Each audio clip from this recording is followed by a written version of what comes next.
You're with the bias, and that's why it is that simple.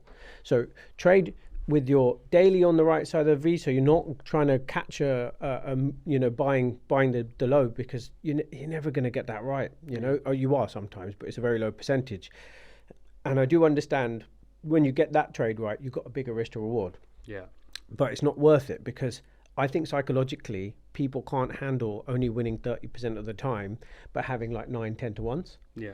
Like, because then they have to be such a good loser. They're gonna be losing 70% of the time. They have to be one of the best losers possible, and I think that's quite tough for the human psyche. I think when you get better with your trading, you can do it.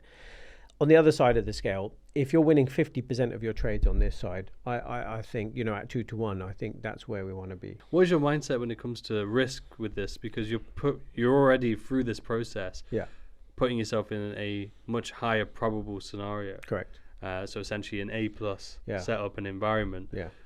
What is your stance when it comes to risk then? Are you using static, or are you trying to be more dynamic in these scenarios? This is probably me being completely open and honest. Even with some of my traders that I have at D&D, they're probably better at it than I am. I'm not as good as Lance was saying, and a few others, that when you really know something is in your favor, you're doubling up, tripling up, compounding and stuff on it.